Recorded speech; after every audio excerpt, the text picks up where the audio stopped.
Je ne demandais pas grand-chose. Juste un coin dans la maison que j'avais aidé à payer. Juste une tasse de thé quand mes mains ne pouvaient plus tenir la tasse. Juste un mot gentil quand le cœur me faisait mal la nuit. Mais au lieu de ça, on m'a remis une liste de tâches. Comme si j'étais redevenu concierge. Comme si mon âge n'était pas une raison de respect, mais une excuse pour donner des ordres. Quand elle a dit que c'était maintenant mon devoir de servir l'homme de la maison, je n'ai pas discuté. Je suis simplement parti, avec ma valise, et avec la dignité qu'ils avaient oubliée. Si cette histoire a touché votre âme, cliquez sur s'abonner et dites-moi dans les commentaires de quelle ville ou de quel pays vous m'écoutez. Je suis vraiment curieux de savoir d'où vous venez. Je m'appelle Harold Whitman. J'avais 74 ans quand j'ai emménagé chez ma fille à Harrisburg, en Pennsylvanie. J'avais été charpentier, puis chef d'entrepôt et plus tard chauffeur de bus scolaire quand mes genoux ont commencé à protester contre des années à soulever et à me pencher. Au moment de ma retraite, mes mains avaient mémorisé la texture de chaque type de bois, et mon dos avait son propre bulletin météo. Après le décès de ma femme, la vieille maison en briques que nous partagions depuis 37 ans me semblait caverneuse. Les échos de ses pantoufles sur le sol de la cuisine me parvenaient encore aux oreilles chaque matin, même si elle n'était plus là pour remplir les pièces de café et de fredonnements silencieux. Je ne voulais pas être un fardeau. Je me suis dit que j'étais pragmatique. Le toit avait besoin de plus que ce que je pouvais lui donner. Le chauffe-eau toussait plus qu'il ne chauffait, et le quartier avait changé par rapport à celui où nous avions construit notre vie. Pourtant, quand j'ai verrouillé la porte pour la dernière fois, je suis resté sur le porche quelques minutes de plus que nécessaire. Ma main s'est attardée sur le bois que j'avais poncé une douzaine d'étés auparavant. Ce cadre de porte avait mesuré la taille de mes petits-enfants, avec des encoches au crayon que je ne pouvais pas me résoudre à effacer. Quand je suis arrivé chez ma fille, je ne portais que 2 sacs et un manteau plié sur mon bras. C'était une maison plus récente, dans un quartier de banlieue où chaque pelouse semblait tondue par la même main. Les arbres étaient jeunes, plantés en rangées droites, leurs branches encore trop fines pour projeter une véritable ombre. Son mari a ouvert la porte avec un sourire qui n'atteignait pas tout à fait ses yeux, et j'ai su alors que cet arrangement était pour sa tranquillité d'esprit, pas la sienne.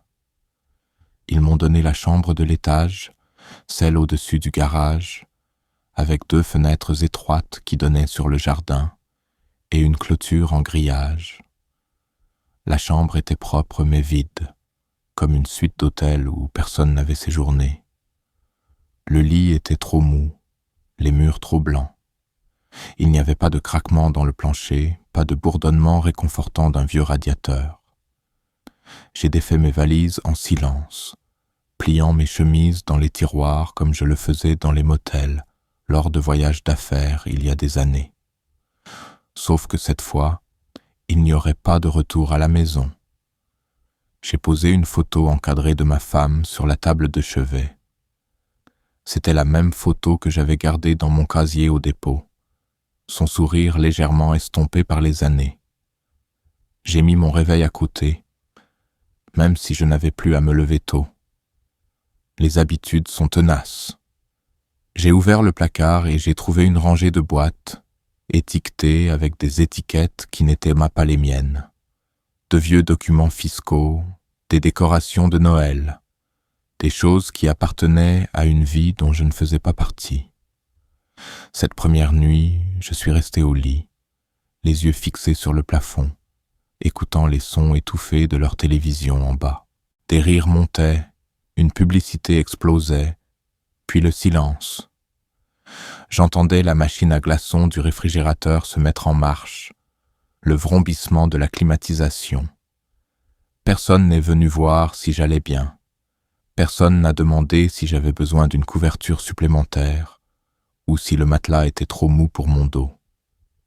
Je me suis dit que ce n'était pas grave. Je ne voulais déranger personne. Le lendemain matin, je me suis levé avec le soleil. Les vieux corps ne dorment pas tard. Je suis descendu dans la cuisine, en faisant attention de marcher doucement dans les escaliers. J'ai préparé du café.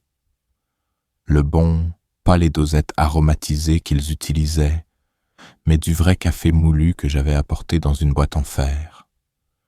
Je l'ai bu seul, en regardant par la fenêtre de la cuisine le jardin. L'herbe était artificielle. Elle ne bougeait pas dans le vent. Un salon de jardin en plastique était inutilisé, couvert d'un film de pollen jaune. Ma fille est arrivée plus tard, surprise de me voir lever si tôt. Elle m'a serré dans ses bras, m'a demandé si j'avais bien dormi, puis a immédiatement consulté son téléphone. Elle avait une réunion. Les enfants avaient eu besoin de leur déjeuner. Son mari avait besoin de la voiture. La vie bougeait rapidement autour de moi, et je restais immobile au centre, comme un arbre que le temps avait oublié d'abattre. J'ai proposé mon aide, la vaisselle, les réparations, la tonte, mais elle a refusé d'un geste de la main. « Repose-toi, papa », a-t-elle dit, sans lever les yeux. Mais se reposer, c'était comme mourir lentement. J'avais besoin d'un but. Pendant 50 ans, j'avais réparé des choses, conduit des choses, construit des choses. Maintenant, on me disait de m'asseoir, de me reposer, de profiter. Mais les chaises ne sont pas des compagnes, et le silence n'est pas un but. Chaque soir, je me retirais dans ma chambre avant la nuit. La maison se remplissait de leur routine, de la musique que je ne reconnaissais pas, des conversations qui s'éteignaient quand j'entrais dans la pièce, des portes qui se fermaient un peu trop vite. Je n'étais pas malvenu, mais je n'étais pas vraiment présent non plus. J'étais toléré. Et la tolérance, ai-je découvert, est un endroit plus froid que la solitude. J'ai commencé à compter les oiseaux qui se posaient sur la clôture du jardin chaque matin. Des cardinaux pour la plupart. L'un d'eux avait une aile cassée, mais venait quand même tous les jours. Je l'ai appelé Walter. J'imaginais qu'il avait une histoire comme la mienne. Quelque chose de fort autrefois, maintenant un peu plus lent, essayant toujours d'être utile dans un monde qui avait avancé. Après quelques semaines, j'ai arrêté d'utiliser la salle de bain du bas. J'avais l'impression d'être un intrus. Je prenais ma douche dans celle de l'étage, où l'eau n'était jamais assez chaude, et où le ventilateur faisait un bruit de cliquetis comme un métronome marquant le tempo de mon déclin. Je gardais mes livres empilés en une rangée nette sur la commode. Hemingway, Steinbeck, une Bible avec mon nom en relief sur la couverture. Je relisais les mêmes pages chaque nuit, non pas parce que j'oubliais la suite, mais parce que ces phrases se souvenaient encore de moi. Parfois, j'entendais mon petit-fils jouer dans le jardin, mais je ne le rejoignais pas. La dernière fois que j'ai essayé, il avait d'abord jeté un coup d'œil à sa mère avant de me répondre. Ce regard m'a tout dit. Il apprenait les règles de la maison, et je ne faisais pas partie du jeu. Alors j'ai regardé. J'ai écouté. J'ai attendu. Et à l'étage, avec ma vue sur la pelouse en plastique et les jeunes arbres poussant au rythme de quelqu'un d'autre, j'ai commencé à comprendre que je n'avais pas été invité à vivre avec eux. On m'avait mis sur une étagère. Chaque matin commençait de la même manière. Je me réveillais avant tout le monde dans la maison, généralement vers 6 heures, mon corps toujours entraîné à suivre le rythme du travail et de l'obligation, même s'il n'y avait plus de car à commencer ou de bus à chauffer. Je m'asseyais un moment sur le bord du lit, à l'écoute. Il y avait toujours ce silence matinal, celui qui existait avant que les cafetières ne crachotent ou que les planchers ne gémissent sous des pieds pressés. Dans ce silence, je me déplaçais lentement, m'habillant avec les vêtements que j'avais soigneusement pliés la veille, toujours le même pantalon et une chemise en flanelle, du genre qui garde l'odeur de la lessive bien après son utilité. Je descendais les escaliers comme un intrus, faisant attention de ne pas troubler la paix. Les escaliers grinçaient, peu importe la légèreté de mes pas, et je me retrouvais souvent à m'arrêter à mi-chemin, retenant mon souffle jusqu'à ce que le bois se stabilise sous moi.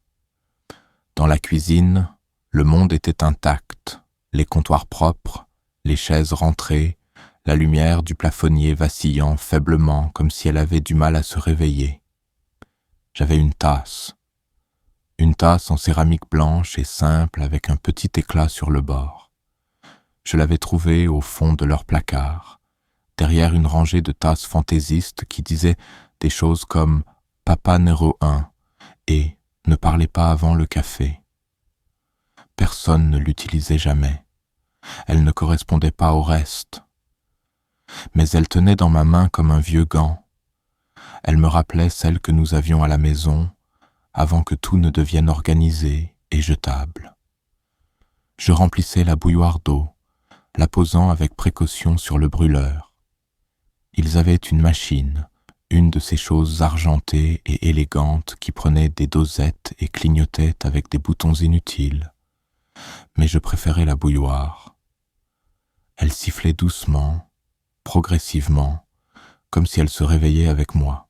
Pendant qu'elle chauffait, j'ouvrais la boîte de café moulu que je gardais cachée dans le garde-manger derrière les boîtes de céréales. Ma propre réserve, une marque que j'utilisais depuis des années. L'odeur seule apportait du réconfort, comme une voix que je n'avais pas entendue depuis un moment mais que je reconnaissais instantanément. Quand l'eau bouillait, je la versais lentement, regardant la vapeur monter en volute. Je ne mettais jamais de sucre, juste un soupçon de lait. Je remuais avec une cuillère qui cliquetait toujours de la même manière. C'était mon moment. Un petit acte de contrôle dans une vie qui m'avait progressivement échappé. Je m'asseyais au bout de la table face à la fenêtre et je buvais en silence. Dehors, le ciel passait du gris au clair, les oiseaux se posaient sur les fils et le monde commençait sa journée. Mais pendant un petit moment, il n'était qu'à moi. Après avoir fini, je lavais la tasse. Toujours. Même quand mes mains me faisaient mal ou que mes genoux craquaient à force de rester debout trop longtemps. Je la lavais doucement, comme si elle pouvait se casser sous la pression. Je la rinçais et je l'essuyais avec une serviette suspendue près du réfrigérateur. Puis je la remettais au même endroit, à l'envers, à l'extrême droite de l'égouttoir. Personne ne la déplaçait jamais. Personne ne l'utilisait jamais. Elle était aussi invisible pour eux que je l'étais. Parfois, ma fille entrait dans la cuisine en plein défilement, ses doigts parcourant son téléphone comme si elle cherchait quelque chose de plus intéressant que l'homme qui l'avait élevée. Elle levait brièvement les yeux, murmurait un doux « bonjour » et passait à sa routine, des smoothies avec des graines de chia, du lait d'amande, un mixeur qui ressemblait à un réacteur d'avion. Je souriais et hochais la tête, mais elle regardait rarement à nouveau. Son mari ne me saluait jamais le matin. Si nous nous croisions, il grognait ou faisait semblant de vérifier le thermostat. Une fois, il m'a demandé si je pouvais me souvenir de rincer l'évier après avoir fait du café. Je lui ai dit que je le faisais toujours, mais il était déjà parti avant que je puisse finir la phrase. Je ne touchais jamais à leurs tasses, jamais à leurs assiettes. J'avais une fourchette, une cuillère, un bol. Je les gardais dans un tiroir qu'ils n'utilisaient pas.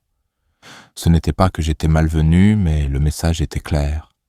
Reste bien rangé, reste silencieux, reste invisible. Je me suis adapté rapidement. Un homme qui a travaillé en silence pendant des décennies ne s'attend pas à des applaudissements. Il s'attend à une structure. Alors j'ai créé la mienne. Les matinées étaient plus difficiles. La maison se remplissait de bruit, des portes qui claquent, le bourdonnement des aspirateurs, des appels Zoom résonnant à travers les murs minces. Je restais à l'étage alors, me retirant comme de la fumée dans un coin. Je lisais, ou j'essayais de faire une sieste, mais le sommeil était léger et interrompu par des souvenirs que je n'avais pas invités. Le craquement d'un escalier pouvait ramener tout un dimanche matin de 1982. Une voix à la radio pouvait évoquer l'odeur du shampoing de ma femme. Je ne combattais pas ces moments, je les laissais venir. À midi, je retournais à la cuisine pour un sandwich. Je n'utilisais que le nécessaire. Une tranche de dinde, un morceau de pain, une fine couche de moutarde. Je ne touchais jamais à ce qu'il n'avait beau pas offert. Je ne laissais jamais une miette. Je mangeais debout, parfois à l'évier, regardant par la même fenêtre. Le jardin ne changeait jamais. L'herbe artificielle restait trop verte, trop nette, comme un mensonge que personne ne remettait en question. L'après-midi, je nettoyais le porche. Non pas parce qu'il me l'avait demandé, mais parce que la poussière s'accumulait et que j'avais besoin de me sentir utile. J'ai taillé les haies une fois et je les ai entendus plus tard se demander qui avait engagé un paysagiste. Je ne les ai pas corrigés. Laissons-les penser que le vent façonnait les arbustes. Le dîner était leur domaine. Je ne m'asseyais jamais à table à moins d'y être invité et cela arrivait rarement. J'entendais le cliquetis des assiettes, les rires, la télévision bourdonnant en arrière-plan.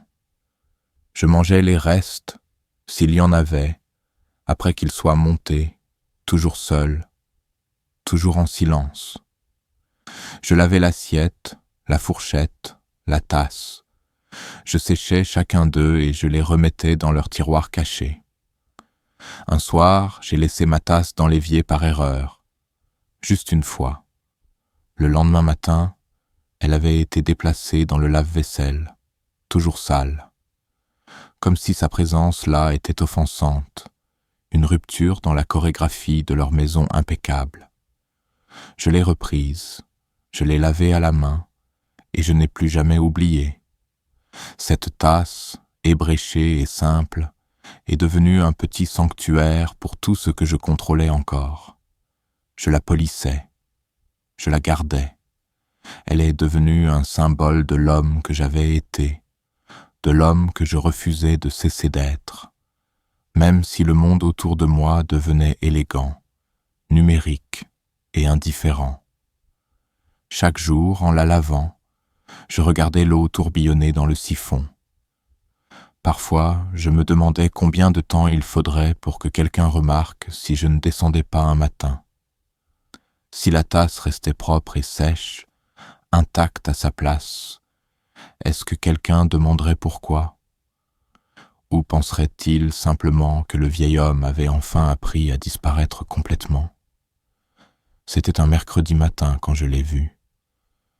Une feuille de papier d'imprimante jaune vif, fixée à la porte du réfrigérateur, avec un aimant en forme d'ananas. Je l'ai remarqué tout de suite, non pas à cause de la couleur, mais à cause de sa présence inhabituelle dans un espace qui changeait rarement. La cuisine avait toujours été un lieu de répétition silencieuse pour moi. Le café, la tasse, l'égouttoir. Mais maintenant, ce morceau de papier rompait le rythme.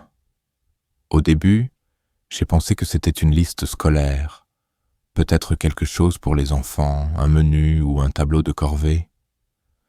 Mais en m'approchant, les lettres sont devenues plus claires, imprimées en caractères gras et joyeux. Le titre était « Responsabilité ménagère ». En dessous, une liste de noms, ma fille, son mari, les enfants, et à côté de chaque nom, un ensemble de tâches. Vaisselle, lessive, courses. Leurs noms étaient tapés en bleu, puis il y avait mon nom, papa, imprimé à l'encre rouge. À côté, une liste plus longue. Sortir les poubelles tous les matins, nettoyer la salle de bain de l'étage, ratisser les feuilles le dimanche, passer l'aspirateur dans les couloirs 2 fois par semaine, nettoyer les fenêtres 1 fois par mois, garder le garde-manger organisé, superviser les devoirs des enfants après l'école si disponible. Aucune autre liste n'avait autant d'éléments. Je suis resté là un long moment, la relisant encore et encore, comme si les mots pouvaient se réarranger en quelque chose de plus digne. Mais ce n'est pas arrivé. On ne me demandait pas. On ne m'invitait pas à aider. On m'assignait. Je n'ai entendu personne entrer, mais finalement, j'ai senti sa présence derrière moi. La voix de ma fille a rempli l'air comme un écho que je ne pouvais pas situer.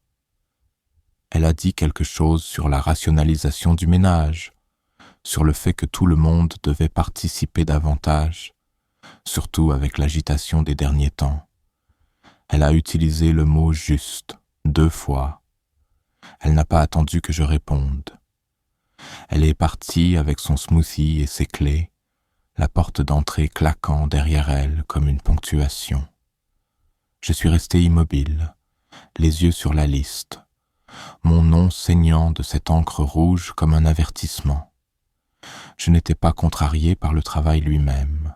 J'en avais fait bien plus pour bien moins dans ma vie. Mais il y avait quelque chose de différent à voir mon nom imprimé comme ça, comme si j'étais un employé, comme si j'avais postulé pour un poste et que j'avais été accepté sous condition. Je n'étais pas de la famille. Je faisais maintenant partie d'un système opérationnel, et ma valeur dépendait de si je me souvenais ou non de passer l'aspirateur dans le couloir de l'étage. Cet après-midi-là, j'ai sorti les poubelles comme prévu. J'ai nettoyé la salle de bain même si je ne l'avais pas utilisée ce jour-là. J'ai ratissé la cour avant même si les arbres n'avaient pas perdu assez de feuilles pour le justifier. J'ai suivi la liste, non pas parce que j'étais d'accord, mais parce que j'avais besoin de comprendre ce qu'ils voyaient quand ils me regardaient. J'ai commencé à remarquer de petits changements partout. Des étiquettes sont apparues sur les tiroirs. Un tableau blanc est apparu dans le couloir détaillant les objectifs de la semaine pour la maison. Mon tiroir de vaisselle était maintenant étiqueté « Affaires de papa » et quelqu'un avait placé une note à côté qui disait « Veuillez rincer abondamment avant de ranger », comme si je ne l'avais pas fait tous les jours sans qu'on me le dise. Il y avait de nouvelles attentes maintenant. On ne me remerciait plus pour de petites choses. La réparation de l'ampoule cassée dans le garde-manger n'a valu aucune reconnaissance.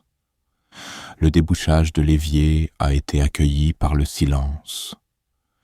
Le remplacement des piles du thermostat n'a suscité qu'un commentaire sur le fait de garder la maison plus chaude pendant la journée pour économiser sur les factures. Un soir, j'ai surpris une conversation entre ma fille et son mari. Ils parlaient à voix basse. Mais j'ai entendu mon nom. Il a dit quelque chose sur la gestion de la présence de papa. Elle a dit « Nous devons juste garder les choses structurées pour qu'ils ne dérapent pas. » Je ne savais pas ce que cela signifiait. Déraper vers quoi? La paresse? La confusion? L'insignifiance? Il était clair maintenant que j'étais mesuré. Ma valeur ici était liée à un rendement. Et le rendement était déterminé par quelqu'un d'autre. Les tâches n'étaient pas difficiles. Ce qui était difficile, c'était la transaction froide et silencieuse qui avait commencé à façonner mon rôle dans la maison. Je me suis surpris à regarder la liste chaque matin comme une carte de pointage. J'accomplissais chaque tâche avec précision, en m'assurant que rien ne pouvait être critiqué. Mais j'ai cessé de poser des questions. J'ai cessé de me porter volontaire. Je me suis exécuté, mais je n'ai plus participé. Il y a eu un moment, un petit, mais il m'est resté, où je frottais l'évier de l'étage. J'ai regardé dans le miroir et je me suis vu, légèrement voûté, avec un chiffon dans une main et un flacon pulvérisateur dans l'autre. Pendant une seconde, je n'ai pas reconnu l'homme dans le miroir. Il ressemblait à un concierge qui s'était égaré dans la vie de quelqu'un d'autre. J'ai commencé à éviter la cuisine l'après-midi. J'attendais que tout le monde ait mangé avant d'entrer. J'ai rempli ma boîte de café du magasin discrètement, sans le mentionner. J'ai utilisé la porte de derrière pour balayer le porche et j'ai ramené le courrier sans un mot. La liste du réfrigérateur est restée intacte. Personne ne l'a ajustée. Personne n'a rien ajouté ou enlevé. Le papier a commencé à se courber dans les coins. L'aimant s'est un peu déplacé, mais il est resté là où il était. Une déclaration silencieuse de qui appartenait et de quelle manière. La nuit, je m'asseyais dans ma chambre, regardant les ombres s'étirer au plafond, pensant à toutes les années que j'avais passées à subvenir aux besoins, à résoudre des problèmes, à construire. Je me suis souvenu des matins où je partais avant le lever du soleil pour mettre de la nourriture sur la table pour les personnes mêmes, qui m'assignaient maintenant des corvées comme si j'étais un étranger travaillant pour rembourser une dette. J'ai pensé à enlever la liste, à la froisser, la brûler, l'enterrer. Mais je ne l'ai pas fait. Cela aurait nécessité une confrontation. Et j'avais appris il y a longtemps que le silence, entre de bonnes mains, pouvait être plus puissant que la protestation. Alors je l'ai laissée là. Mais j'ai cessé de la regarder. Tout a commencé comme la plupart de mes samedis, dans l'immobilité. Je me suis réveillé tôt, comme toujours, avant que le reste de la maison ne s'agite. La lumière qui filtrait à travers les stores était pâle et incertaine, du genre à laisser les coins dans une douce pénombre. Je suis descendu, lent mais stable, faisant attention de ne pas troubler le calme trop tôt. C'était encore mon habitude de préparer le café avant que quiconque ne soit réveillé, de profiter de ces rares moments de paix avant que le bruit de la journée ne se déploie. Mais ce samedi, l'air dans la maison semblait déjà différent.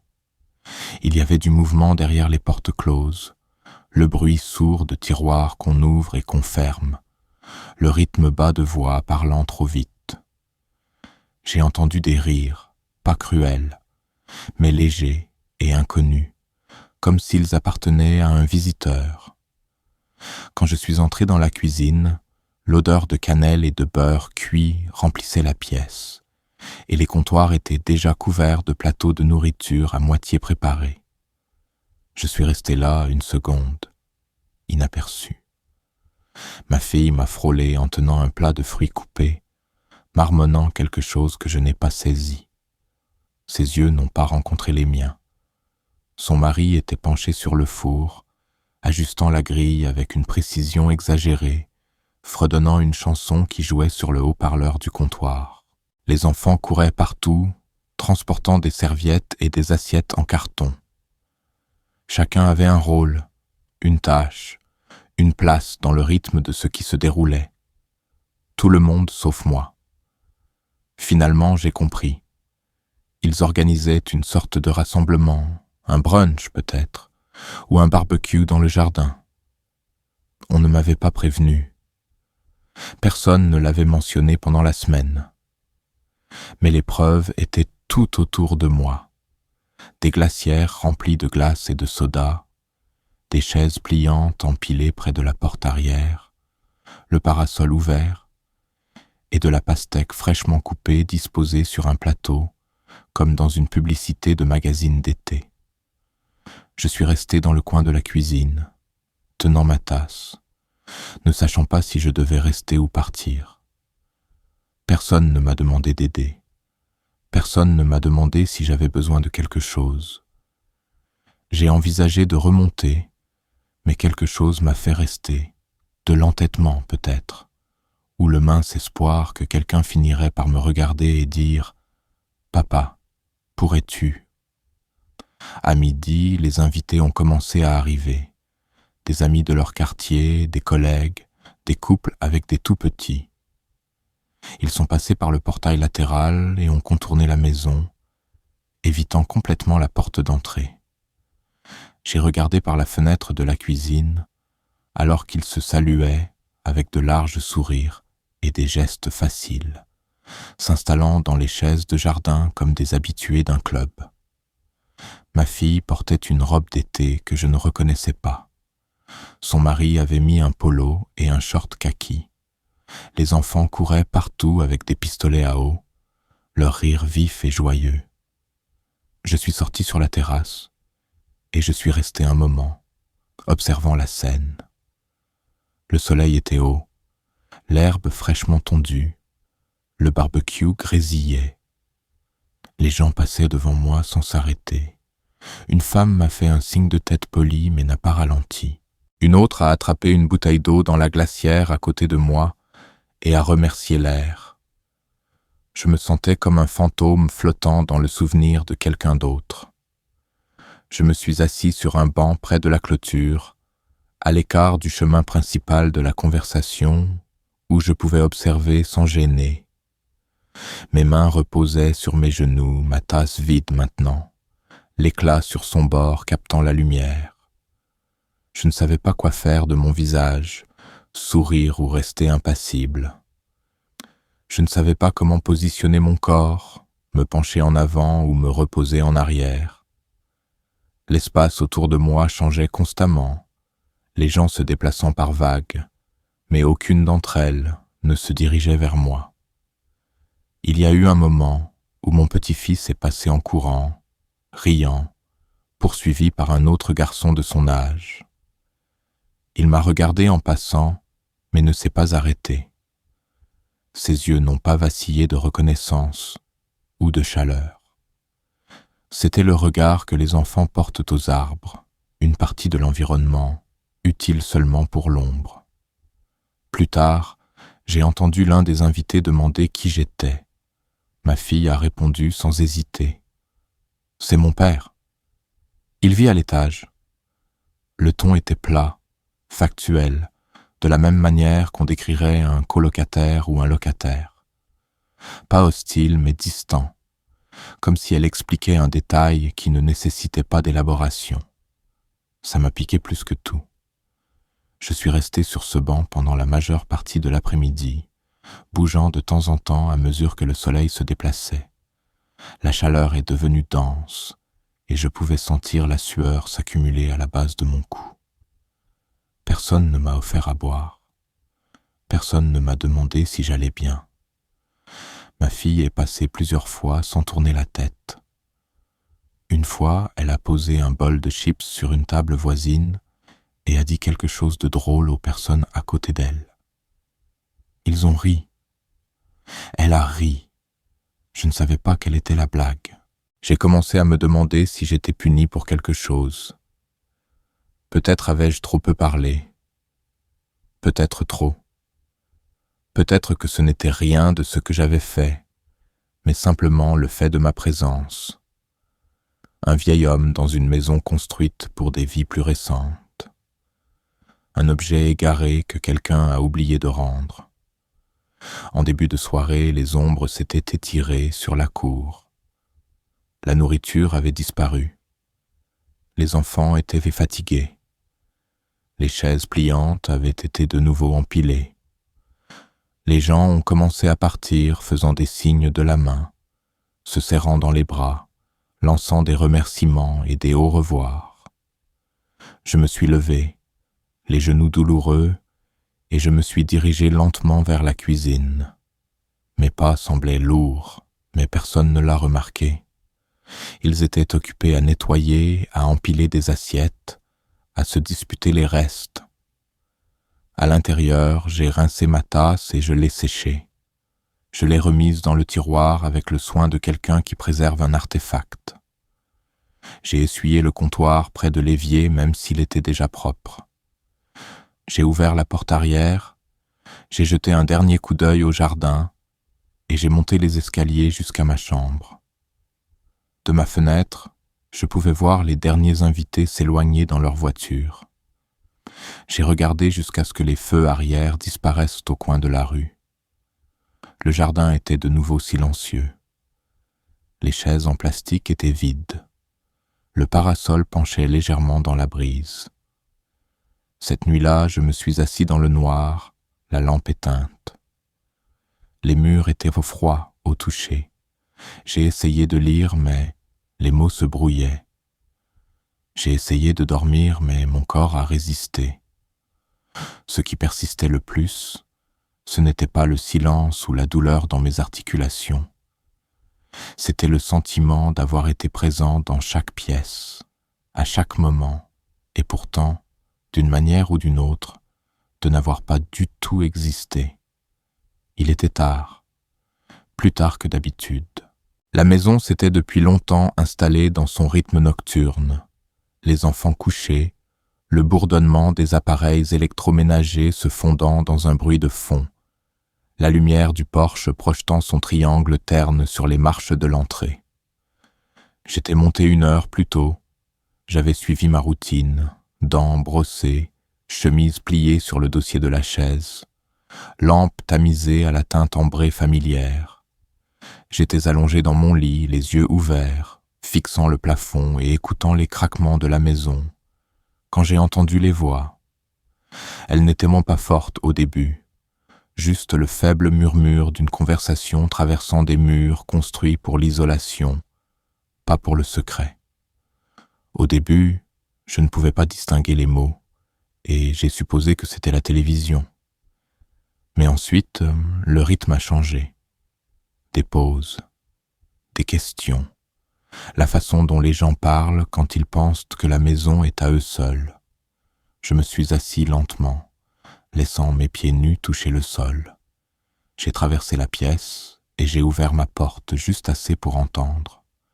Le couloir extérieur était sombre. Une veilleuse près de l'escalier projetait une faible lueur. Leur chambre était à l'autre bout du couloir. La porte n'était pas complètement fermée. Je pouvais voir une mince bande d'ombre mouvante. Leur voix montait et descendait, plus claire maintenant. C'est elle qui a parlé en premier. Ma fille. Sa voix avait une tension que je n'avais pas entendue depuis longtemps, serrée et fatiguée. Elle a dit qu'elle était débordée, qu'il y avait trop de choses à faire, que m'avoir à la maison compliquait les choses, que les enfants ne comprenaient pas pourquoi j'étais toujours là, mais ne faisaient partie de rien, que son mari était stressé, qu'elle se sentait tirée dans trop de directions. Puis sa voix est venue, calme, mais sèche.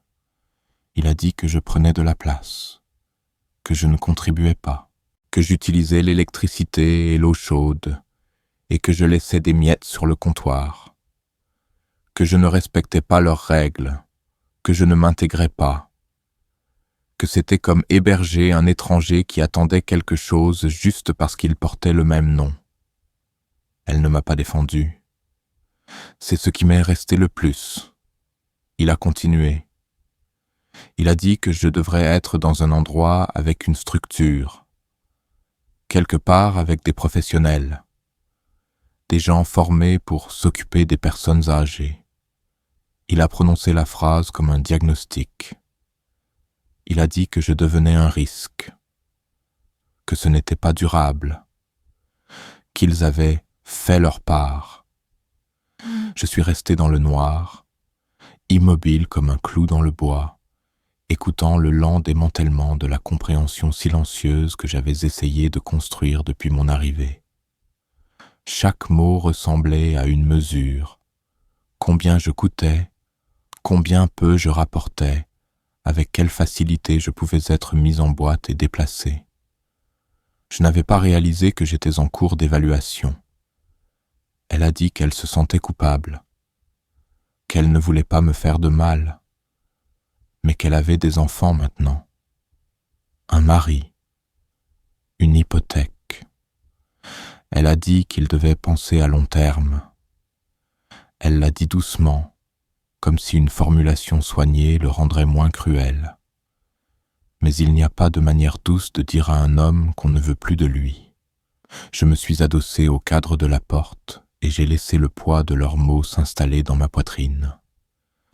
C'était une sensation étrange, pas de la colère, pas du chagrin, mais quelque chose de plus creux, comme se tenir dans une pièce qu'on a construite soi-même et réaliser que quelqu'un a discrètement commencé à la démanteler pendant qu'on dormait.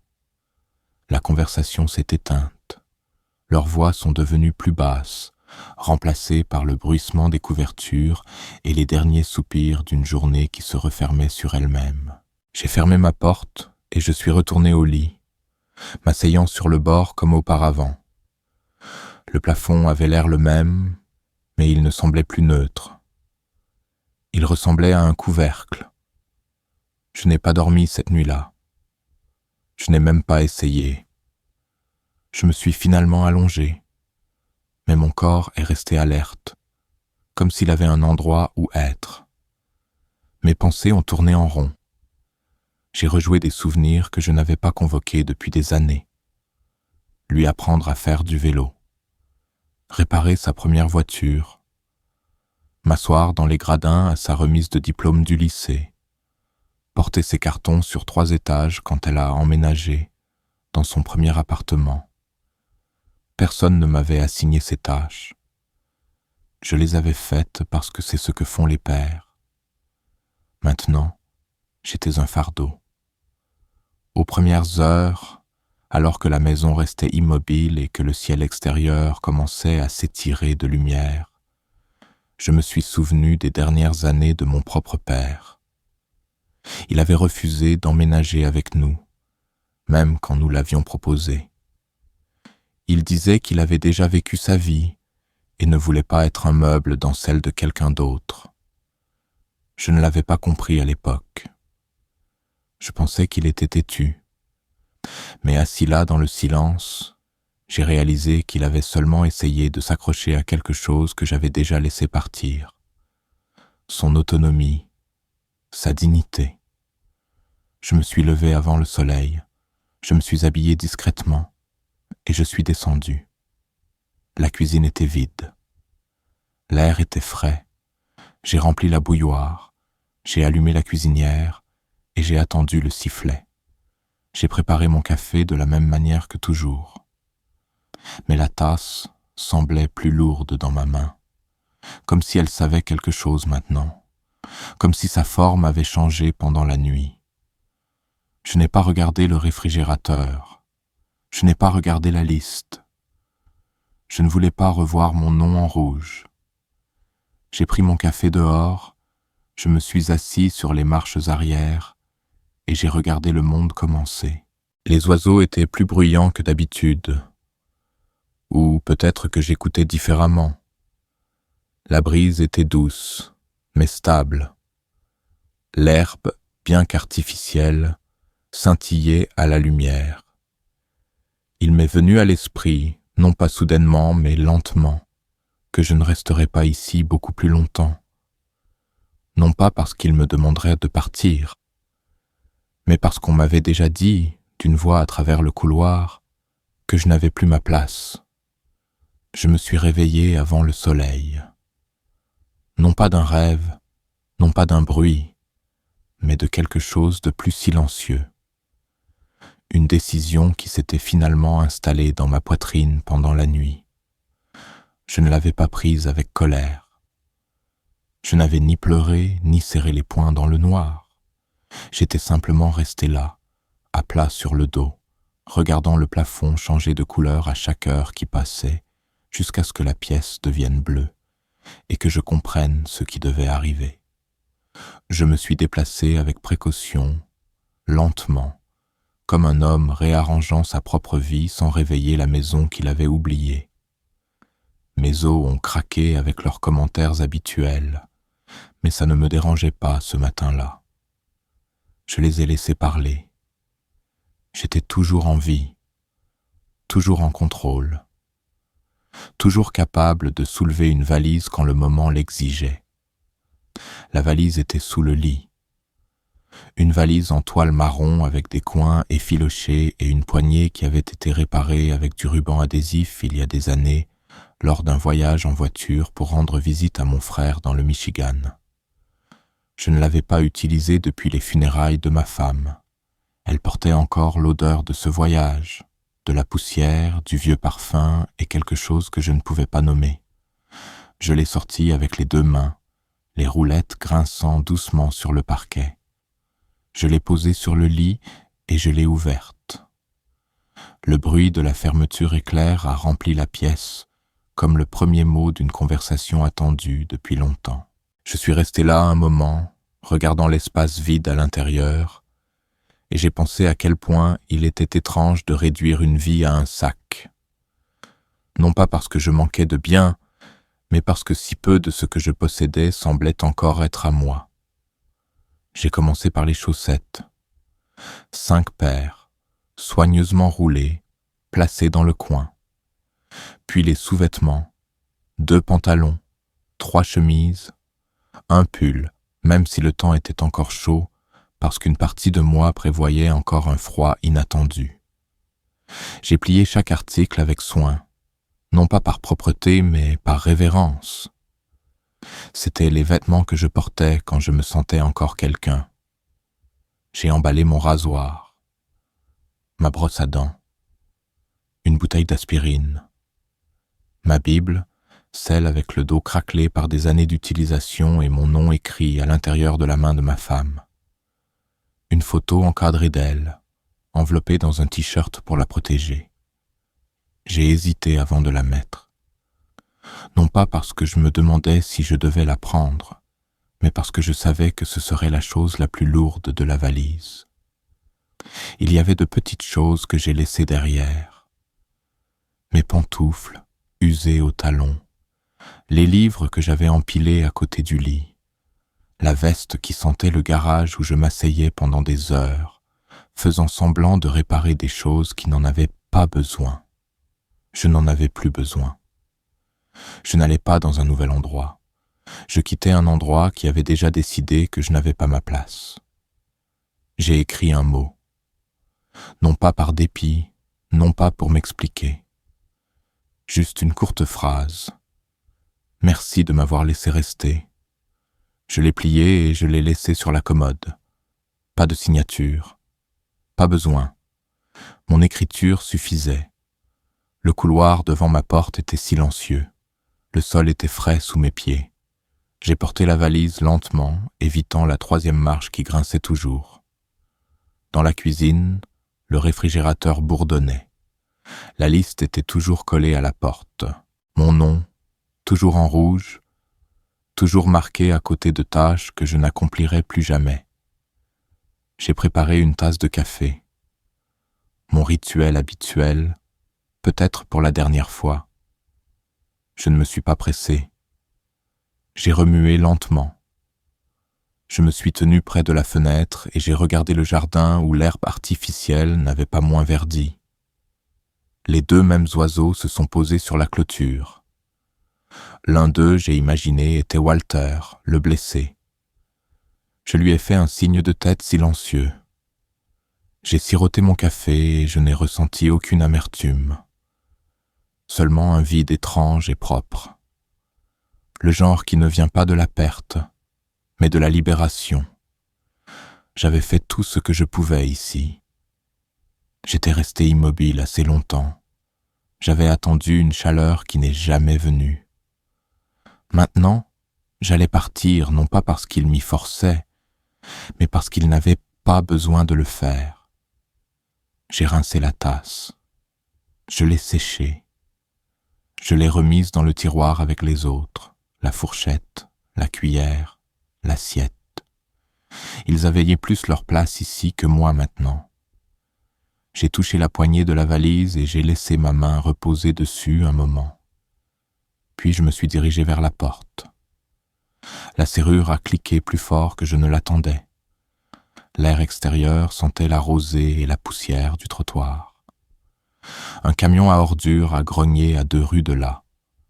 Un chien a aboyé sans conviction. Le matin était arrivé, mais ce n'était qu'un matin de plus, ignorant ce que je portais dans le sac ou dans ma poitrine. J'ai descendu les marches et je me suis arrêté en bas. Je n'ai pas regardé en arrière. Il n'y avait rien de théâtral dans mon départ. Pas de dernier regard, pas d'adieu silencieux. Juste le gravier sous mes pieds et l'étendue de la route devant moi.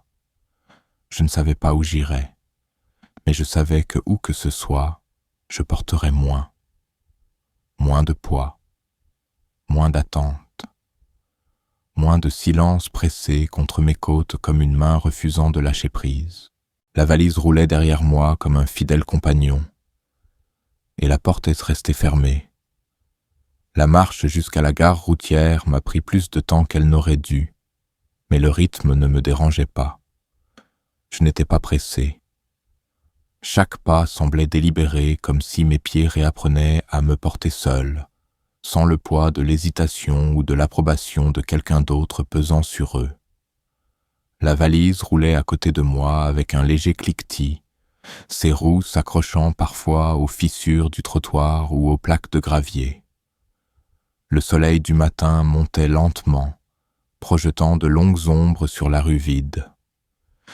Quelques joggeurs sont passés, des écouteurs dans les oreilles, les yeux droits devant. Personne ne m'a regardé. Quand j'ai atteint la gare, je ne suis pas allé directement au guichet. Je n'ai pas consulté les horaires ni demandé les destinations. Au lieu de cela, j'ai trouvé un banc près du quai, du genre fait de lattes de métal qui se réchauffaient rapidement au soleil. Je m'y suis assis, sentant la raideur dans mes genoux en m'ajustant au siège dur. J'ai posé la valise à mes pieds et j'ai posé mes mains dessus. Le quai s'étendait de chaque côté, calme et banal, bordé d'une clôture en grillage et de quelques plaques d'herbe cassantes. Je n'avais pas de plan. C'était la vérité. Pas d'itinéraire, pas de destination griffonnée sur un bloc-notes. J'avais simplement quitté un endroit où l'on n'avait plus besoin de moi. Et maintenant, j'attendais la suite, sans savoir ce que ce serait. Il y avait quelque chose de à la fois terrifiant et libérateur là-dedans. Un pigeon s'est posé à proximité, picorant le sol avec une indifférence mécanique. Une brise a balayé, apportant la faible odeur d'asphalte chaud et de papier de restauration rapide. Au loin, j'ai entendu le sifflet d'un train, bien qu'il soit trop loin pour être celui que je prendrais. Je n'étais même pas sûr de monter dans un train. Le banc était devenu une sorte d'arrêt entre deux vies, et pour l'instant, c'était suffisant. Je suis resté assis un long moment, laissant les heures s'étirer. Autour de moi, le monde bougeait de petites manières prévisibles. Des annonces par interphone, un adolescent se disputant avec quelqu'un au téléphone, un concierge balayant près des distributeurs automatiques. Mais j'étais en dehors de ce rythme. Pas invisible exactement, mais inaperçu. Les gens me jetaient un coup d'œil comme on regarde un arbre ou un parc-mètre, présent, mais pas important. C'est à cette partie que je devais m'habituer. Non pas le départ, non pas l'incertitude, mais la façon dont le temps bougeait autour de moi sans ralentir. Quand j'étais plus jeune, je croyais qu'il y aurait un moment dans la vie où tout aurait un sens, où l'on gagnerait le droit de se reposer et d'être vu. Mais maintenant, je savais la vérité. Si vous cessiez de correspondre au rôle dont les autres avaient besoin, ils cessaient de vous voir complètement. J'ai sorti de la poche de mon manteau un petit carnet que j'utilisais pour des bricoles. Adresse, numéro de téléphone, liste de courses. La plupart des pages étaient vierges. J'en ai arraché une et j'ai écrit un mot au centre. Toujours. Je ne savais pas pourquoi. Ça me semblait juste. Je l'ai pliée 2 fois et je l'ai remise dans ma poche. Une partie de moi aimait l'idée de porter un seul mot qui n'appartenait qu'à moi. L'heure du déjeuner est venue et repartie. Le banc est devenu chaud sous moi, et je bougeais de temps en temps pour éviter que mes jambes ne se cramponnent. Un bus est arrivé, a sifflé, a ouvert ses portes, a avalé des gens et est reparti. Je n'ai pas bougé. Je n'étais pas encore prêt. Non pas parce que j'avais peur, mais parce que je n'en avais pas fini avec le banc. Il était devenu une sorte de miroir, me renvoyant une version de moi que je n'avais pas vue depuis longtemps. Une femme plus âgée s'est brièvement assise à côté de moi. Elle a demandé si j'attendais le 13h15 en direction de l'ouest. Je lui ai dit non. Elle a hoché la tête, n'a pas insisté, et est finalement partie. J'ai apprécié ça. La gentillesse du court silence.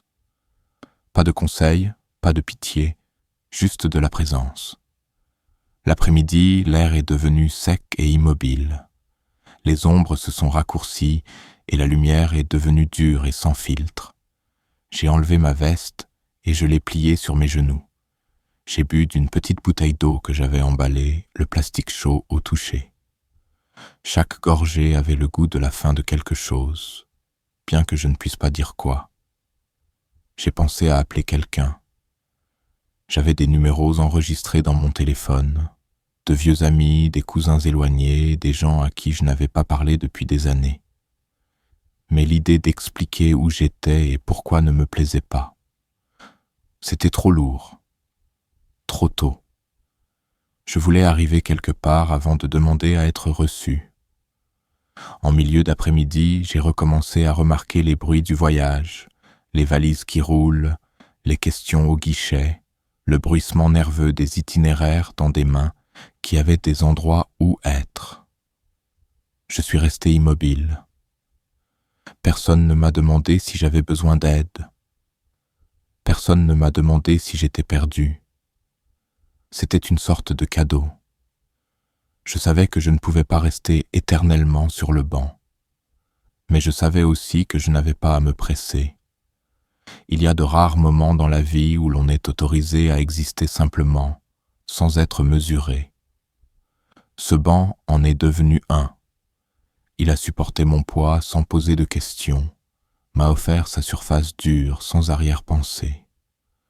Alors que le soleil commençait sa lente descente, peignant le ciel d'orange dilué et de bleu fatigué, je me suis enfin levé. Mes jambes me faisaient mal, mon dos protestait, mais mes mains étaient stables alors que je soulevais de nouveau la valise. Je ne savais pas où je dormirais cette nuit-là. Je ne savais pas ce qui allait suivre, mais j'étais parti. Et j'avais attendu. Et j'avais écouté le monde passer sans rien demander en retour. Et pour la première fois depuis longtemps, j'ai eu l'impression d'avoir fait quelque chose d'entièrement à moi. J'ai trouvé l'église par hasard, ou peut-être par quelque chose de plus doux que le hasard, quelque chose de plus lent, comme un souvenir silencieux. Après des heures passées sur ce banc à la gare, je me suis levé et j'ai marché sans direction. Je n'ai pas consulté de carte ni demandé d'aide. J'ai suivi la façon dont la lumière se courbait à travers les arbres, la sensation de mes pieds sur le trottoir, l'attraction d'une vieille intuition qui vivait encore dans mes os. Ma valise roulait derrière moi comme une ombre que je ne pouvais pas secouer. C'était une petite église blanche avec de la peinture écaillée et un panneau à l'avant qui n'avait pas été mis à jour depuis des mois. L'herbe était coupée mais pas manucurée. Les fleurs plantées près des marches avaient poussé en parterre sauvage, la moitié d'entre elles pliées par le soleil ou le vent. Elles n'avaient pas l'air d'un endroit que les gens visitaient souvent, mais elles ressemblaient à un endroit où les gens avaient autrefois cru en quelque chose, et c'était suffisant. La porte d'entrée a grincé quand je l'ai ouverte. L'air à l'intérieur était frais, immobile, et sentait le poli à bois et les vieilles pages. Il n'y avait pas de musique, pas de sermon, pas de voix, juste un silence qui semblait habité, non pas vide, mais occupé par des années de cœurs chuchotants. Des rangées de bancs en bois s'étendaient vers l'avant, menant à un autel simple, nu à l'exception d'une croix et d'un drap vert délavé. Je suis resté un moment dans l'embrasure de la porte, laissant mes yeux s'habituer, puis je suis entré. Chaque pas résonnait légèrement. Je ne me suis pas pressé. J'ai descendu lentement l'allée centrale, ma valise frôlant le bois. Je ne me suis pas assis. Je n'ai pas prié. J'ai juste continué à marcher jusqu'à ce que j'atteigne une porte latérale près de la chaire qui avait été laissée légèrement ouverte. Derrière, un couloir menait à une petite cuisine, sol en linoléum, table pliante, une cafetière qui semblait plus vieille que moi. Au-delà de la cuisine se trouvait une autre porte, celle-ci marquée « Rangement, bureau ». J'ai frappé doucement par instinct, même si personne n'était apparu. La porte a cédé avec un léger déclic. À l'intérieur se trouvait une pièce modeste avec un lit simple contre un mur, une fenêtre étroite et une commode en bois avec une Bible posée dessus. Une chaise était dans le coin, à côté d'une lampe dont l'ampoule a vacillé avant de trouver sa lueur. Le lit était fait proprement avec une couette bleu pâle. Au mur, au-dessus, était accroché un verset encadré que je reconnaissais, bien que les mots m'échappaient à ce moment-là. La pièce sentait légèrement la poussière, la lavande, et quelque chose de plus ancien, comme un tissu qui avait porté le poids de nombreuses têtes. Je ne savais pas à qui appartenait cette chambre. Je ne savais pas si elle était destinée à quelqu'un ou à personne. Mais ça ne ressemblait pas à une intrusion. Ça ressemblait à une pause, comme un endroit entre les endroits. J'ai laissé ma valise près de la porte et je me suis assis sur le bord du lit. Le matelas s'est légèrement affaissé sous moi, non pas par usure mais par usage. Il avait connu des corps plus lourds que le mien, un chagrin plus profond que le mien, un silence plus long que le mien. J'ai enlevé mes chaussures. J'ai frotté mes mains l'une contre l'autre.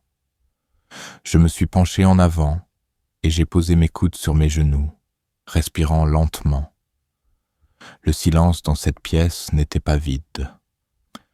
Il m'a rempli, s'est étiré dans les parties de ma poitrine qui n'étaient pas restées crispées trop longtemps. Je n'ai pas pleuré. Il n'y a pas eu de libération soudaine, juste de l'immobilité. Quelque temps plus tard, je me suis allongé. Je n'ai pas tiré la couette sur moi. Je me suis juste reposé dessus, fixant le plafond. La fenêtre laissait entrer une tranche de lumière du soir qui peignait le mur opposé d'un or doux. J'ai regardé les particules de poussière flotter dedans comme de petites choses qui n'avaient nulle part où aller. J'ai dû m'assoupir car je me suis réveillé au son d'une latte de plancher qui craquait. Un homme se tenait dans l'embrasure de la porte, la fin de la cinquantaine, peut-être plus, habillé simplement. Il n'a pas semblé surpris de me voir. Il avait l'air de quelqu'un qui trouve quelque chose exactement là où il devrait être, même s'il ne savait pas qu'il le cherchait. Il a hoché la tête une fois, doucement, puis a disparu dans le couloir sans un mot. J'ai entendu une porte se fermer au loin. Je n'ai pas suivi. Je n'ai pas eu peur.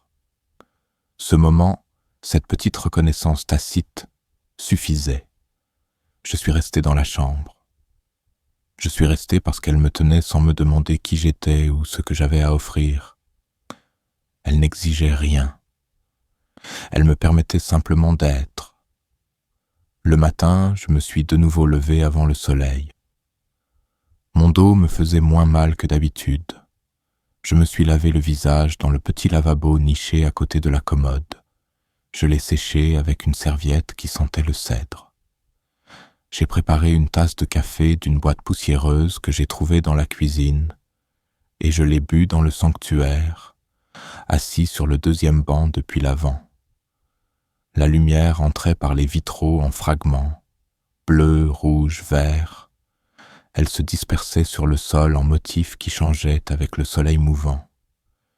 Je suis resté assis là longtemps, tenant la tasse chaude entre mes mains, laissant le silence s'installer en moi comme de la poussière sur un vieux piano. Ce jour-là, j'ai demandé si je pouvais rester et aider. Je n'ai pas demandé la charité. J'ai demandé un but. L'homme que j'avais vu, le pasteur, bien qu'il ne se soit jamais présenté ainsi, a simplement hoché la tête. Il a montré une armoire de produits de nettoyage et m'a laissé faire. J'ai frotté les sols, essuyé les fenêtres, remplacé les ampoules. J'ai réparé un robinet qui fuyait dans la salle de bain du fond. J'ai trouvé des outils dans le hangar derrière le bâtiment, et j'ai réparé un banc cassé à l'extérieur. Chaque tâche était simple, et chacune me faisait me sentir à nouveau un homme. Non pas un invité, non pas un fardeau, non pas un écho, mais quelqu'un dont les mains savaient encore quoi faire. La nuit, je retournais dans la chambre silencieuse. J'ai défait ma valise et j'ai plié mes vêtements dans la commode. J'ai posé la photo de ma femme sur la table de chevet, à côté de la lampe vacillante. Je me suis assis dans le fauteuil près de la fenêtre et j'ai écouté les grillons dehors, le vent frôlant les murs comme un vieil hymne. Et je me suis permis de ressentir quelque chose de proche de la paix. Non pas parce que tout était résolu, non pas parce que j'avais trouvé un nouveau foyer, mais parce que, dans cette petite chambre derrière le sanctuaire, j'avais trouvé un espace qui ne me demandait rien d'autre que ma présence. Et pour la première fois depuis longtemps, la présence me semblait suffisante. J'avais vécu de nombreuses années entre des murs qui ne s'en souciaient pas, des murs qui contenaient le silence, non pas comme un réconfort, mais comme de l'indifférence. Dans des maisons où ma voix ne résonnait qu'une seule fois, où personne ne répondait à moins d'avoir besoin de quelque chose. Mais les murs de l'église étaient différents. Ils ne parlaient pas, mais ils écoutaient. Ils retenaient le son comme un souvenir, doucement, sans jugement, sans urgence. Ils laissaient de la place aux choses pour respirer. Chaque matin, je me levais avant le soleil. C'était devenu mon rythme, non plus par habitude, mais par choix. Le plancher craquait sous mes pieds alors que je passais du lit au lavabo. La lumière de la fenêtre entrait lentement et en biais, apportant avec elle l'odeur de la rosée et du vieux bois. Le silence de la pièce me semblait un compagnon, pas une absence. Il m'accueillait doucement, comme pour dire « Tu es toujours là, et c'est suffisant ». Après m'être lavé et habillé, je traversais le sanctuaire avant le petit déjeuner. J'aimais passer entre les bancs, alors que les vitraux étaient encore sombres, avant que le soleil ne les colore. Il y avait une sorte d'honnêteté dans cette pénombre matinale. L'air était frais, et chaque son, une respiration, un pas, semblait plus grand qu'il ne l'était. Je n'avais pas besoin de parler. La pièce savait déjà ce que je portais. Certains matins, je m'asseyais sur le deuxième banc et je passais la main le long du bord usé du bois. Il avait été touché par tant de personnes. Prières, doutes, chagrins, espoirs, tous gravés invisiblement dans le grain. J'imaginais les histoires qu'il contenait. Mariage, funérailles, baptême, confessions murmurées dans des mains jointes, joie partagée dans des hymnes chantés faux. Les murs se souvenaient, non pas en détail, mais en présence. Mes tâches autour de l'église sont devenues une routine. Je balayais les marches, j'arrachais les mauvaises herbes sur les bords de l'allée, je resserrais les charnières desserrées, j'huilais les portes pour qu'elles s'ouvrent sans gémir. Je polissais le laiton de l'autel et j'essuyais chaque pan. Personne ne me demandait de faire ces choses. Je les faisais parce qu'elles devaient être faites et parce qu'elles me rappelaient l'homme que j'étais autrefois, un homme aux mains qui pouvait encore servir. Le pasteur parlait peu. Il se déplaçait dans les couloirs avec un but silencieux, toujours un livre à la main, toujours un signe de tête de reconnaissance, jamais d'intrusion. Il semblait comprendre que j'étais venu ici non pas pour être rempli, mais pour vider quelque chose de lourd, quelque chose de silencieux. Et l'Église me donnait l'espace pour le faire. Les après-midi, je me retrouvais à traîner dans la salle de rangement derrière le sanctuaire. Elle sentait le carton et les bougies, les vieux recueils de cantiques et les bannières oubliées. Il y avait une fenêtre haute sur le mur qui laissait entrer juste assez de lumière pour rendre la poussière visible, alors qu'elle flottait en lente spirale. Je m'asseyais parfois là, le dos contre l'étagère, et je laissais simplement le silence m'imprégner. C'est dans cette pièce que j'ai recommencé à fredonner. Je ne l'avais pas remarqué au début. Un son grave, presque involontaire. De vieilles chansons auxquelles je n'avais pas pensé depuis des décennies. Des airs de mon enfance, de longs trajets en voiture, de radio de cuisine. Le son montait dans ma gorge sans prévenir et je le laissais rester. Les murs l'acceptaient. Ils n'exigeaient pas qu'il soit beau. Un jour particulier, une tempête est arrivée. Le ciel a pris la couleur de l'étain et l'air a changé. Le tonnerre a fendu l'horizon et la pluie a battu le toit par vagues. Je me suis tenu dans le sanctuaire et j'ai regardé les fenêtres s'assombrir, les couleurs des vitraux brouillés par l'eau. C'était comme si le monde pleurait, mais pas de chagrin, de libération. J'ai fait le tour de l'église pendant l'averse, vérifiant les fenêtres, regardant la pluie serpenter sur les murs. À l'intérieur, j'ai remarqué comment les murs semblaient absorber le son, non pas le résister, non pas l'amplifier, juste le retenir doucement, comme s'ils étaient habitués au chagrin, comme s'ils avaient appris à le bercer.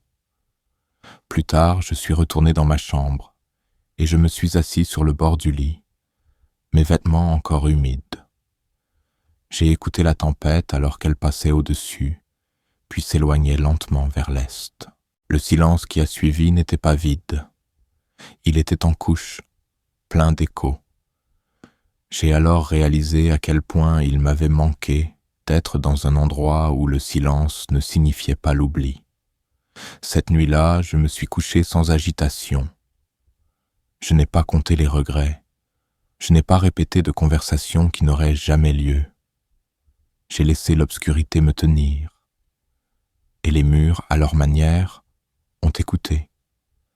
Ils ont écouté tout ce que je ne disais pas. Chaque moment où l'on m'avait fait me sentir petit. Chaque geste qui n'avait pas été reconnu. Chaque douleur que j'avais stockée dans la courbure de mes épaules et le traînement de mes pieds. Ils ont écouté sans me presser, sans me demander d'expliquer. Ils ont simplement reçu. Et d'une manière ou d'une autre, dans cette réception, j'ai commencé à me souvenir de moi-même. Non pas l'homme que j'étais devenu ces dernières années, silencieux, prudent, toléré, mais l'homme que j'avais toujours été en dessous. Un homme aux mains calleuses et au regard stable. Un homme qui avait construit, non seulement enduré. Les murs de cette église n'ont rien réparé. Ils n'ont pas changé mon passé, ni effacé la douleur qui vivait encore dans mes côtes comme un second battement de cœur. Mais ils m'ont donné un endroit pour me reposer, pour être vu sans être examiné, pour être entendu sans parler. Et dans cette immobilité, quelque chose en moi a commencé à guérir. Discrètement, patiemment, comme si les murs avaient toujours su comment retenir ce que les autres avaient laissé tomber. Le téléphone était éteint depuis mon départ, non pas éteint par dépit ou par peur, mais parce que je ne voulais rien entendre que je n'étais pas prêt à entendre. Je l'avais glissé dans la poche latérale de ma valise le matin où je suis parti, comme si je rangeais le dernier fil qui me reliait au bruit de cette ancienne vie. Il est resté là, intact, silencieux, tandis que les jours passaient dans l'étreinte silencieuse des murs de l'église. Mais quelque chose a changé cette nuit-là. C'était un mardi. Je m'en souviens parce que la chorale répétait habituellement le mardi, bien qu'elle ne soit pas venue cette semaine-là. Le bâtiment était calme, inhabituellement, et je l'ai senti dans mes os en me déplaçant dans les couloirs, un silence différent. Il ne m'a pas troublé. Il m'a simplement rappelé que le monde au-delà de ces murs n'avait pas cessé de tourner, même si j'avais quitté son bord tournant. Je suis retourné dans ma chambre tôt ce soir-là. J'avais passé la majeure partie de la journée à nettoyer le hangar derrière l'église, à réorganiser les outils, à balayer des années de poussière et de toiles d'araignée. Mon dos me faisait plus mal que d'habitude. Mes doigts étaient à vif à force de frotter. Le genre de fatigue qui ne venait pas de la faiblesse, mais de se sentir enfin utile à nouveau. Je me suis assis sur le bord du lit et j'ai regardé la valise dans le coin, le léger renflement où le téléphone reposait encore, éteint, oublié. Je ne sais pas ce qui m'a poussé à le prendre. Peut-être le calme. Peut-être la façon dont le vent s'était levé, tapotant les branches des arbres contre la fenêtre comme des doigts essayant de me rappeler quelque chose. Ou peut-être le simple fait que j'avais cessé de fuir, non pas d'un lieu, mais du son de mon propre nom. J'ai tiré la valise vers moi, j'ai ouvert la poche latérale, et j'ai tenu le téléphone dans ma main un moment avant d'appuyer sur le bouton. L'écran s'est allumé dans le noir. La date brillait, inconnue. Des notifications ont fleuri sur la surface en grappe. Mais ce qui m'a frappé en premier, c'est le nombre. 22 appels manqués.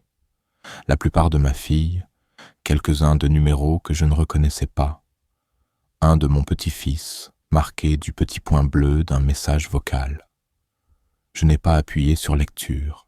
J'ai juste regardé l'écran alors qu'il vibrait à nouveau dans ma main, l'appel numéro 23 s'allumant comme une fusée éclairante dans la nuit.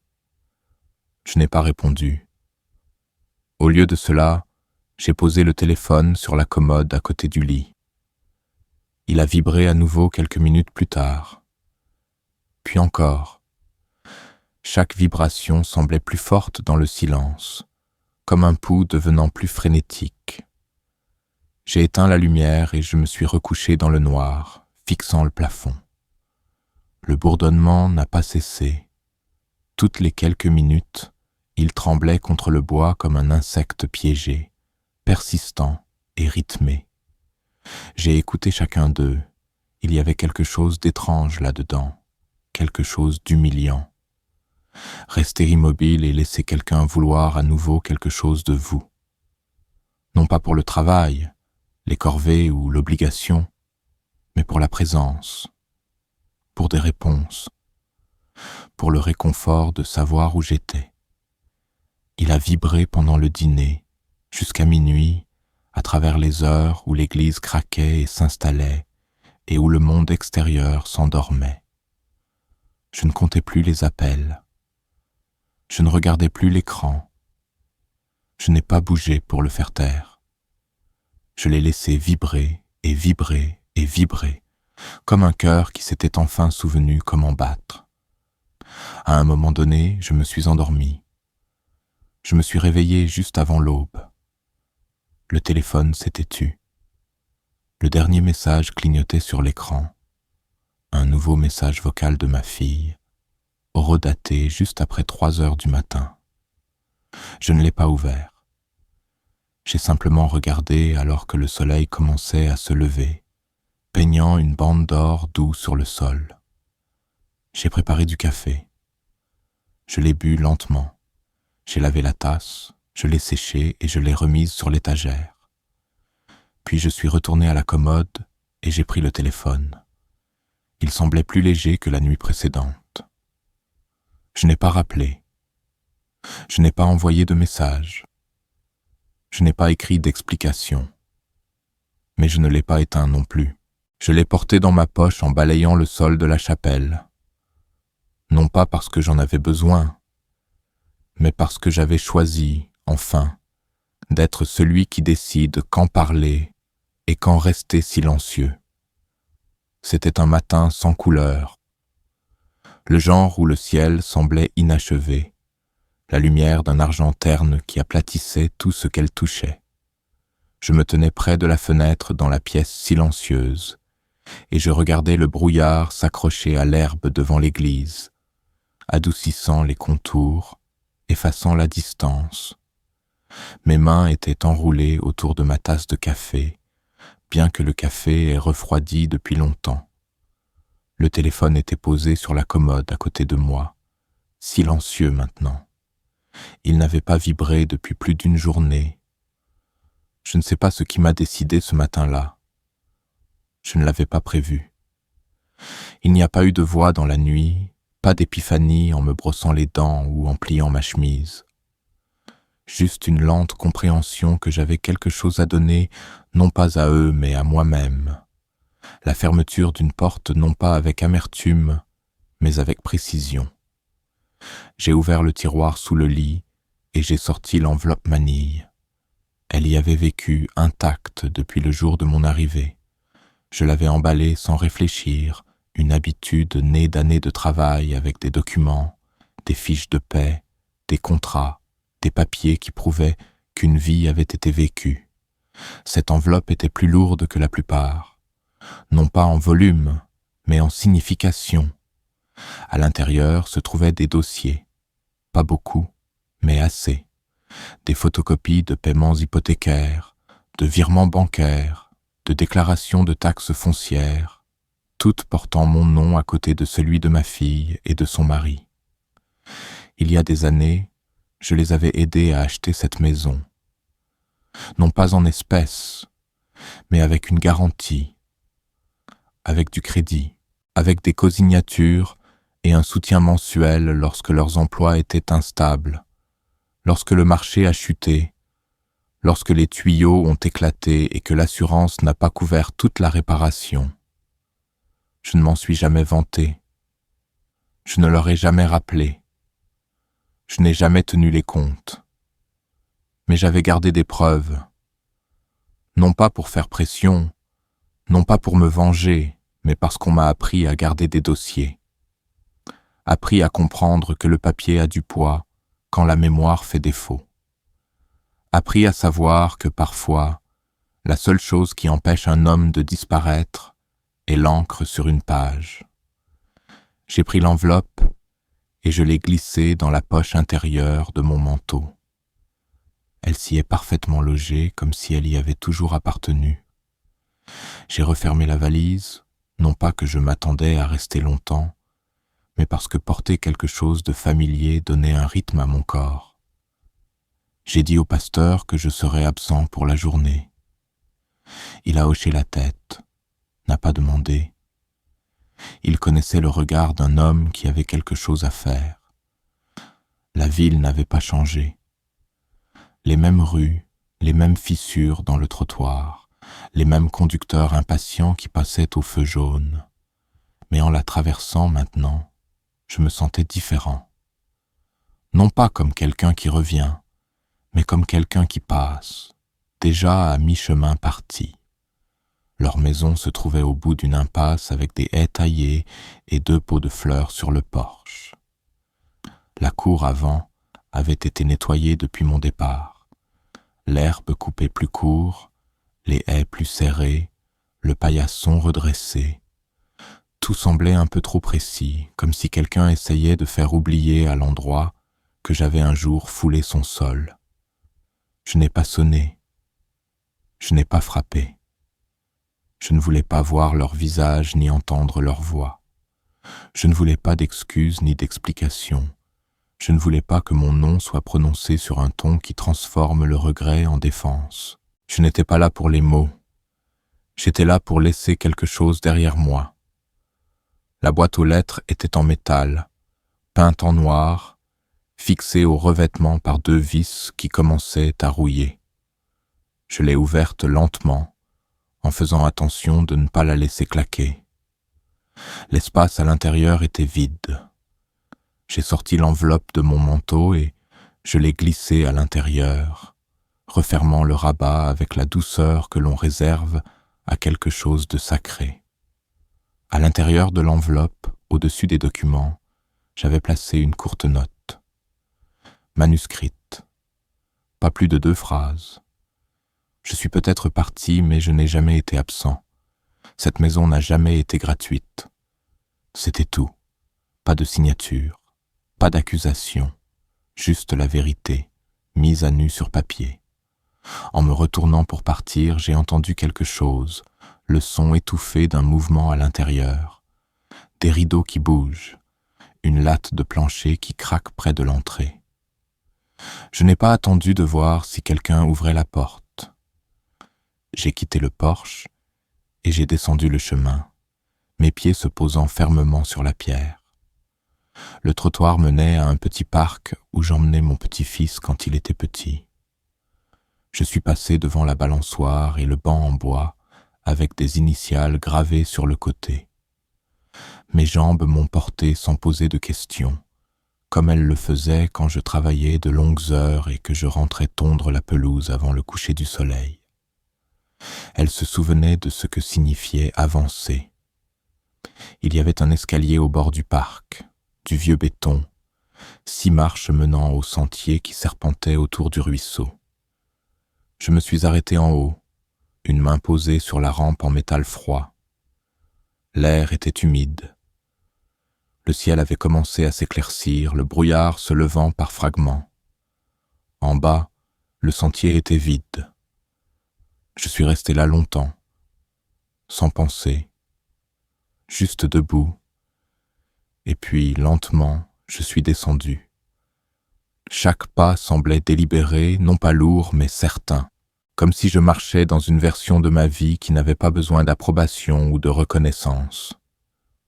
L'escalier ne menait nulle part en particulier. Il me descendait simplement vers un chemin plus calme, un chemin que je pouvais prendre sans être observé, un chemin que je pouvais parcourir sans qu'on me dise qui être. En bas, j'ai tourné à gauche et j'ai commencé à avancer. Le ruisseau à côté de moi murmurait contre les rochers et les arbres se penchaient juste assez pour former un couloir de douce lumière verte. Je n'ai pas regardé en arrière, ni aux escaliers, ni au parc, ni à la maison que j'avais laissée derrière moi. J'ai continué à marcher, non pas parce que j'étais perdu, mais parce que, pour la première fois depuis longtemps, je savais exactement où je n'allais pas. Il y avait un placard au fond de l'église, pas celui près du sanctuaire où il gardait des recueils de cantiques supplémentaires, ou celui à côté de la cuisine rempli de chaises pliantes et d'essuie-tout. Ce placard était plus petit, caché derrière le bureau, presque dissimulé dans le coude d'un couloir étroit. Je l'ai trouvé un jour en nettoyant, la porte légèrement entr'ouverte, comme si elle avait attendu d'être ouverte. À l'intérieur, tout sentait légèrement le cèdre et la poussière, le genre d'odeur qui ne vient qu'avec le temps et les choses laissées seules. Il y avait des manteaux suspendus le long de la tringle, de vieux vêtements dans des sacs de pressing en plastique, oubliés ou laissés par des gens qui étaient passés par l'église avant moi. Certains étaient informels, d'autres simples, mais tous portaient l'odeur de vie qui les avait un jour touchés. Et puis il y avait le tissu, plié soigneusement sur l'étagère du haut, à moitié couvert par une vieille couverture en laine, se trouvait un manteau, pas cher, pas sur mesure, mais solide. La couleur était quelque chose entre le gris et le vert, la doublure cousue à la main avec des coutures inégales mais soignées.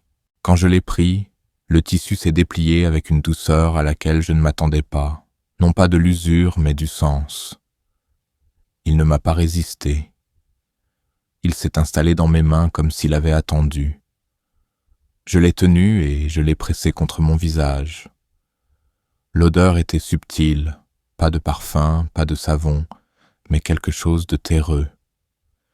Quelque chose comme le vent et les vieux livres et la feuille de tabac. Ce n'était pas juste un manteau. C'était un souvenir fait de fils. Il ne sentait personne que je connaissais, mais il sentait la liberté. Comme le premier jour où l'on réalise qu'on n'a pas à demander la permission d'être soi-même. Je l'ai mis. Il m'allait. Pas parfaitement. Les manches étaient un peu courtes, les épaules un peu larges, mais il m'allait de la manière dont une force empruntée va à un homme qui a été usé, pas exactement, mais suffisamment. J'ai marché dans les couloirs de l'église en le portant, juste pour le sentir bouger avec moi. Il bruissait silencieusement, le tissu se frottant contre lui-même dans un rythme qui me faisait me sentir moins seul. Ce jour-là, le soleil est sorti après une semaine de ciel couvert. La lumière s'est déversée à travers les vitraux et a peint le sanctuaire de couleurs chaudes et fracturées. Je me suis assis sur le banc en portant le manteau, les mains dans les poches. Et pour la première fois depuis des années, je n'ai pas eu l'impression de prendre de la place. Je me suis senti placé, comme si j'étais arrivé quelque part non pas parce que j'y étais autorisé, mais parce que j'y avais ma place. J'ai gardé le manteau. Non pas par besoin, j'en avais d'autres, mais parce qu'il avait parlé à quelque chose que j'avais oublié en moi. Je l'ai porté chaque jour après cela, quand je balayais l'entrée, quand je m'asseyais sur les marches arrière en regardant le soleil se lever, quand je visitais la petite bibliothèque de la ville et que je revenais avec un livre de poésie que je n'avais pas lu depuis le lycée. J'ai commencé à marcher de plus longues distances, le long du sentier après le ruisseau, à travers les quartiers que je ne connaissais pas, passant devant des étrangers qui ne me voyaient pas comme quelqu'un de laissé pour compte, mais comme quelqu'un de passage. Le manteau bougeait avec moi comme une affirmation silencieuse, une déclaration cousue non pas en mots, mais en usure. Un après-midi, j'ai visité une friperie en bordure de ville. Je n'avais besoin de rien, mais quelque chose m'a attiré. L'endroit sentait les vieux meubles et les choses oubliées.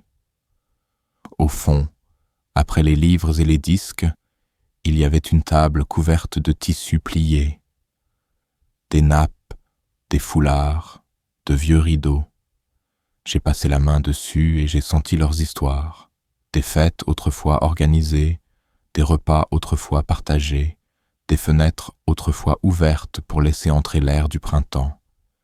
J'ai acheté un foulard, bleu profond, effiloché aux extrémités. Je ne savais pas pourquoi. Il me rappelait la mer, bien que je ne l'ai pas vue depuis des années. Je l'ai enroulé lâchement autour de mon cou en retournant à l'église, les extrémités flottant derrière moi dans le vent. Les gens ont dû penser que j'avais l'air étrange, un vieil homme avec un manteau gris-vert et un foulard bleu marchant sans destination. Mais je m'en fichais. Le tissu attrapait la brise et je me sentais léger. Cette nuit-là, je me suis assis dans ma chambre avec la fenêtre ouverte. Le foulard reposait sur la chaise, le manteau drapé au pied du lit. L'air sentait le pain et la fumée légère de quelqu'un qui brûlait des feuilles à proximité. J'ai regardé le rideau danser avec le vent et j'ai pensé à combien de temps il s'était écoulé depuis que j'avais fait quelque chose juste parce que j'en avais envie. Pas d'horaire, pas d'attente, juste un choix. J'ai allumé une bougie, non pas pour une cérémonie, non pas pour un souvenir, juste pour voir la lumière vaciller sur le mur. Je l'ai regardée pendant ce qui m'a semblé être des heures, les ombres changeantes, la flamme stable. Je ne me sentais pas seul, je ne me sentais pas nécessaire. Je me sentais comme un homme qui était sorti du scénario serré de son ancienne vie et s'était retrouvé dans un rythme plus lent, plus profond. Et dans ce silence, avec la bougie vacillante et le vent se déplaçant à travers le tissu que j'avais choisi, j'ai compris quelque chose que je n'avais pas compris auparavant. La liberté n'était pas bruyante. Ce n'était pas une bannière ou un cri de guerre. Ce n'était pas une déclaration faite aux autres. C'était le moment où l'on cesse de se demander si l'on a le droit de ressentir de la joie. Et on la ressent, tout simplement. Les appels avaient cessé, les messages aussi. Pendant un certain temps, ils étaient arrivés par grappes, désespérés, incertains, confus. Puis, ils se sont réduits à des coups plus silencieux et plus hésitants. Et puis plus rien. Le téléphone reposait sur ma commode chaque nuit, intact, l'écran noir. Il ne s'allumait plus, et je ne le prenais jamais. J'avais appris que le silence n'a pas besoin d'être comblé. Il peut exister comme sa propre réponse. Je m'étais attendu à ce que quelqu'un vienne, non pas de manière dramatique, non pas dans une tempête d'excuses, mais peut-être discrètement, un coup à la porte de l'église, une silhouette debout au fond pendant un service.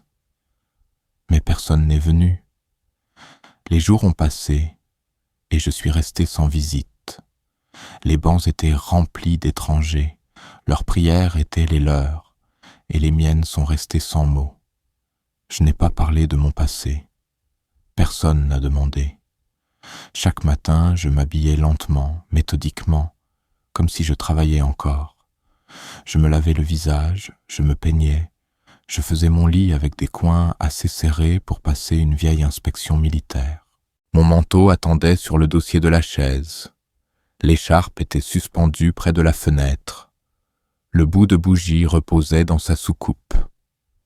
Ces petits arrangements sont devenus mon langage, ma manière silencieuse de dire que j'étais toujours là, toujours entier, toujours capable de soins. Le sanctuaire est devenu familier dans son silence. Je savais où le sol craquait près de la chair. Je savais quel banc avait une croix sculptée à peine visible, à moins que la lumière ne frappe juste comme il faut. Je connaissais le bourdonnement que faisaient les lumières avant de réchauffer la pièce, la façon dont les vitraux devenaient vifs vers midi, puis s'adoucissaient à nouveau vers 3 heures. Je suis devenue partie intégrante de ce rythme, ni au centre de la scène, ni derrière le rideau, juste tranquillement à l'intérieur. Parfois, je m'asseyais devant l'église après la fin des corvées du soir, le ciel s'assombrissant au-dessus des arbres. La ville devenait silencieuse alors, le trafic lointain, les oiseaux endormis. Le vent se levait de l'est et bruissait les feuilles de cette manière lente et réfléchie qui donnait l'impression que le monde se souvenait de lui-même. Je fermais les yeux et j'écoutais. Et je n'ai jamais rompu le silence. Non pas en passant devant le parc où je poussais mon petit-fils sur les balançoires. Non pas en voyant une voiture familière garée près du marché. Non pas en passant devant une boîte aux lettres qui contenait autrefois des lettres avec mon nom sur l'adresse de retour. Je n'ai pas parlé aux anciens voisins. Je n'ai pas répondu aux parents éloignés. Je n'ai pas corrigé les archives ni défendu mon absence.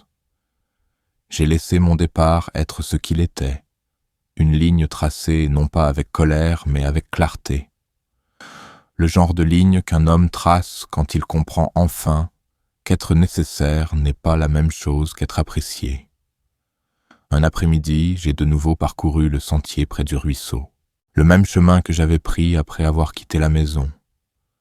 L'eau coulait toujours dans le même courant doux, emportant feuilles, brindilles et choses oubliées en aval. J'ai trouvé le banc où je m'étais reposé une fois, et je me suis de nouveau assis, non par épuisement mais par reconnaissance. J'ai posé mes mains sur mes genoux et j'ai regardé droit devant.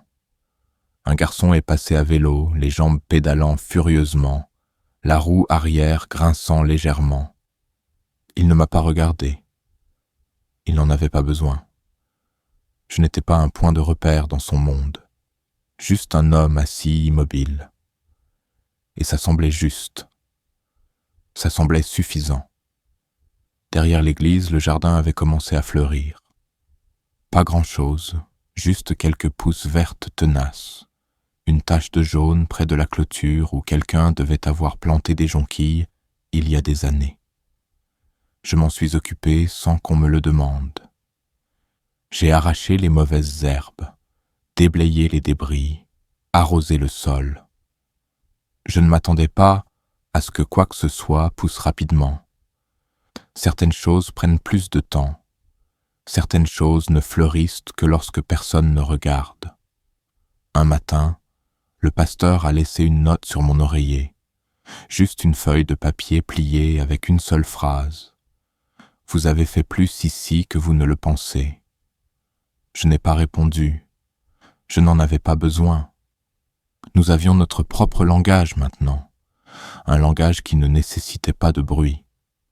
J'ai continué mes journées comme je l'avais fait, stable, sans prétention, utile.